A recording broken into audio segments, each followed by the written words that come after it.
It's a hole in there. Is that its body? Yeah.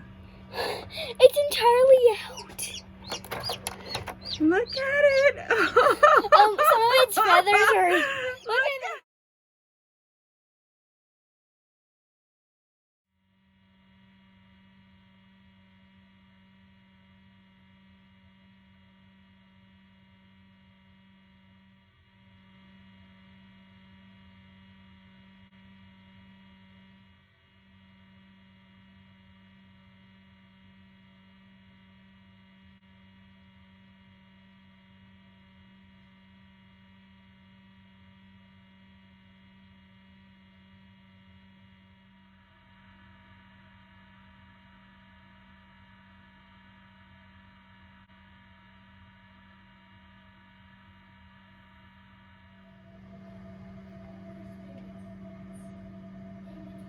I think someone's been in there pipping away. Okay, today is day 21 of our hatch.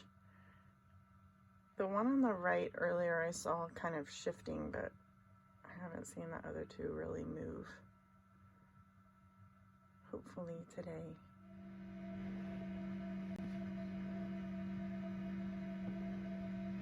It didn't have that crack before. Look, you can see the little beak coming out. It's breaking. It's breaking.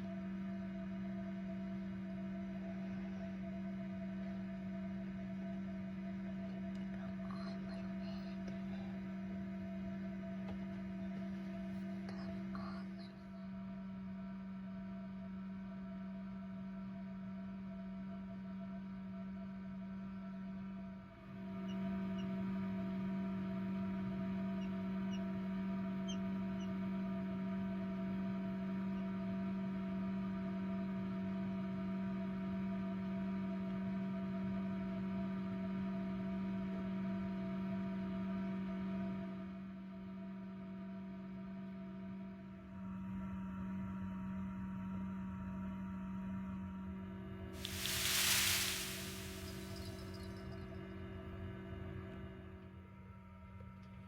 I can hear him. I heard him.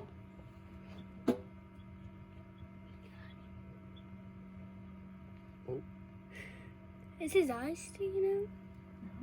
No.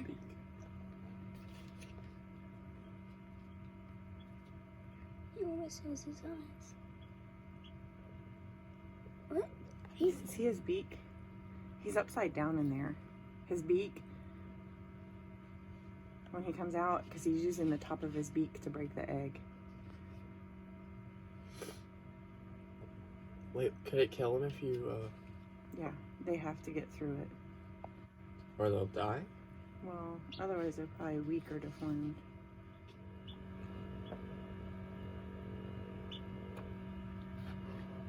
Little quick bird.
You can come see.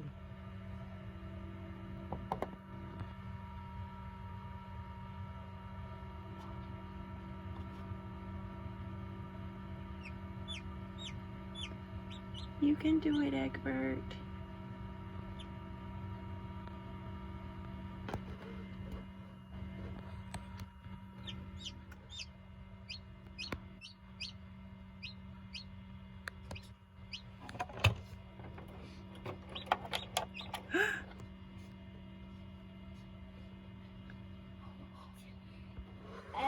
It's a hole in there. Is that its body? Yeah. It's entirely out. Look at it. Some of its feathers are. Look at that. It's here. We've been waiting too long for you. So that one. So naked. He's a little baby. Oh. Does it attach by itself? Yeah, it'll come off. Is it still on its egg? Yeah, it's still gotta absorb that. How crazy. Oh, sweetie. I can't see its eyes open.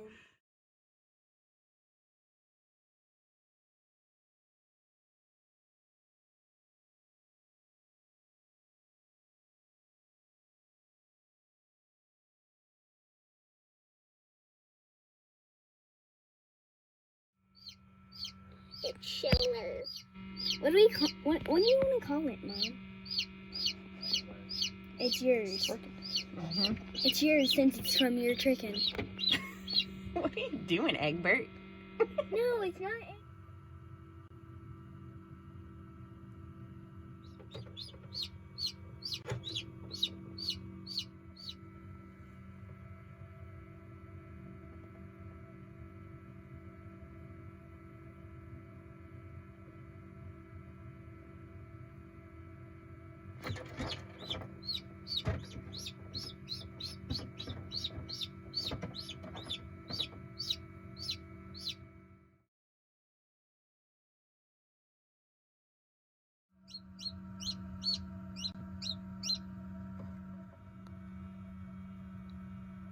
That is what is amazing to me is that they're still attached.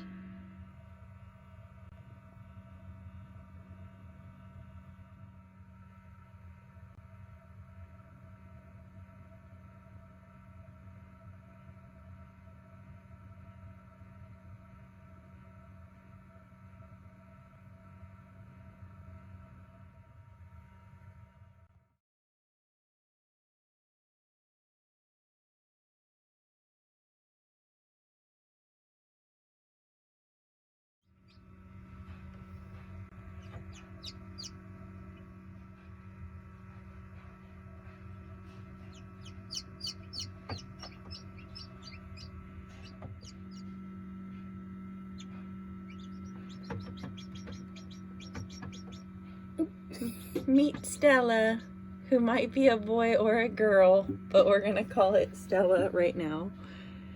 We're very sleepy. What do you think? Who do you think it is again? Goldie. I think this is probably one of Goldie's babies. Because she is a little Goldie. Gold. Oh, look. Hi. Hi, Stella. She's awake again. Hi, let me out of here. So we're waiting for Stella to fluff up, which she's doing pretty good. She's starting to walk, Hi. but she keeps falling down. Yeah. Like her bottom keeps going down. She's learning to walk and trying to peck at everything, and She is trying to I don't know pick if up you see the. the string here at the back of her. Can you see that? That's it. That's a umbilical cord. It's kind of like an umbilical cord. And that's It's what a yolk sac. was attached to the yolk sac. So she finally got free from her eggshell. And now, there we go. Buddy, can you stop with the step, please? Thank you. Hi, little Stella. Hi, little Stella. She's starting to walk again.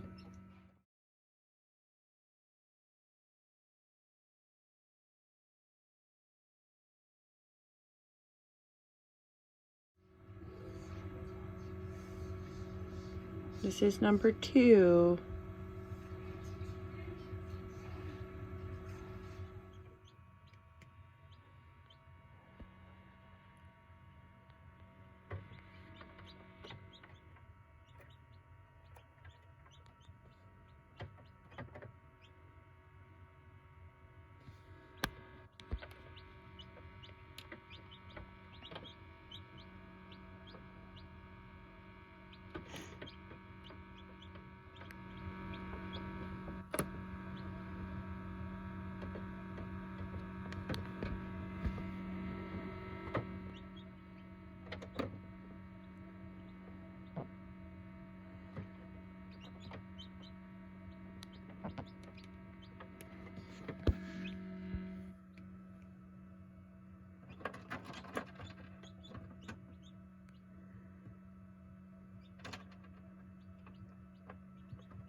It's time for a closet science lesson.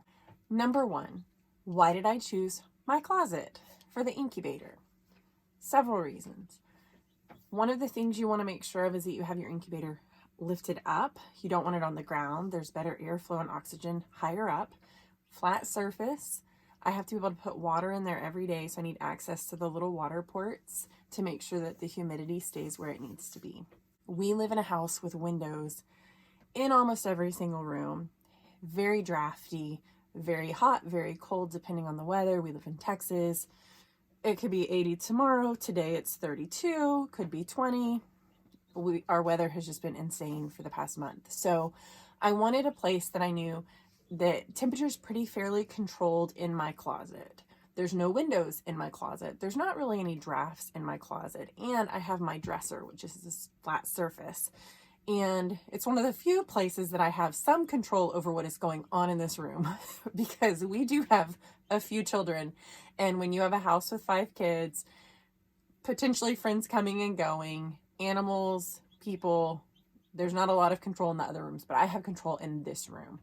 There's not a lot of difference in humidity. There's not a lot of fluctuation like there would be in the bathroom with showers, steam, the kitchen the same way with the ovens being turned on and off. So this was the perfect space.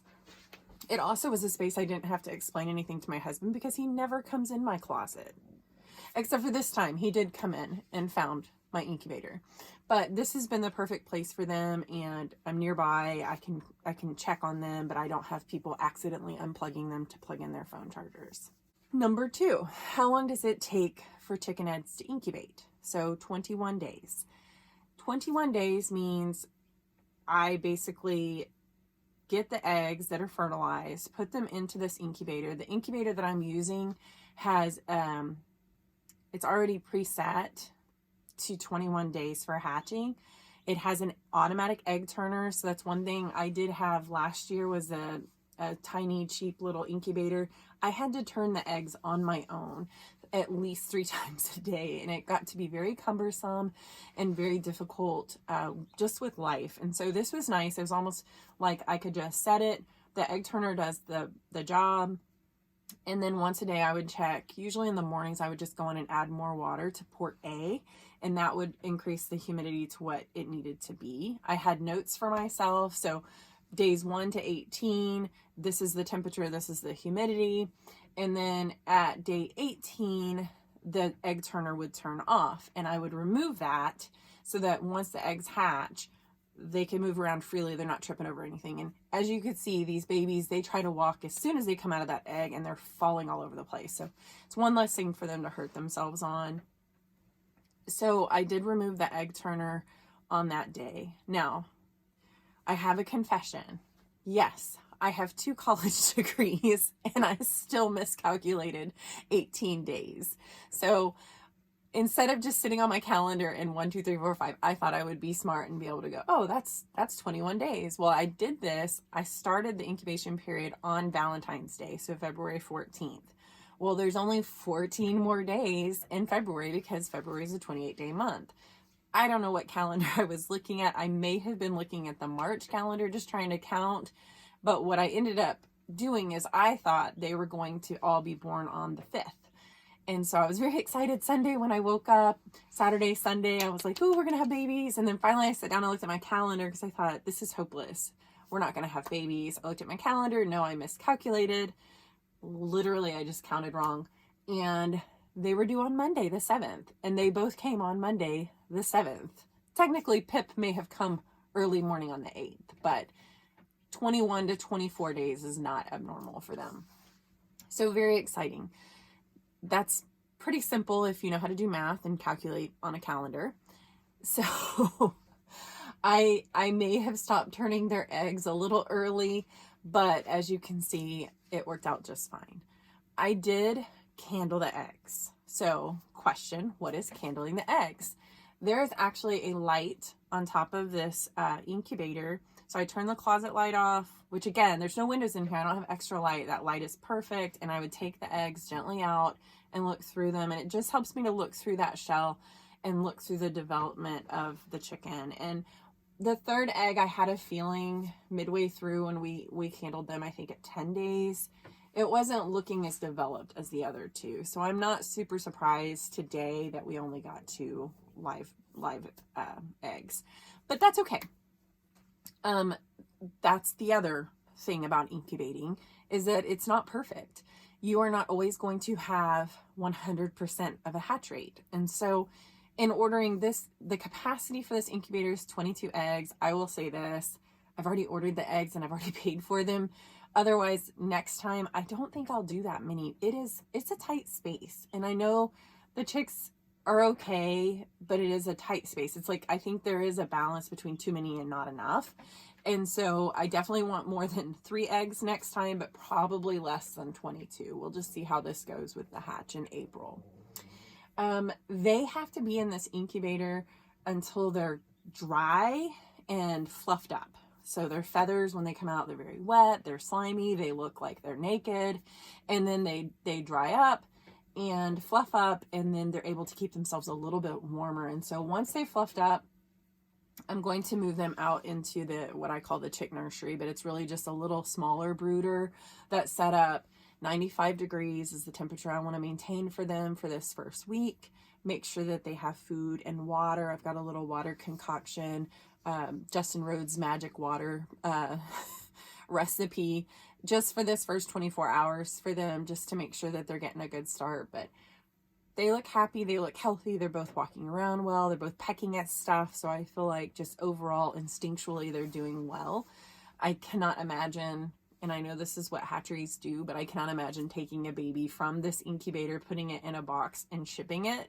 And so I just, after watching that one be born, I'm like, it's so stressful. So the last thing I want to talk to you about is just anxiety. I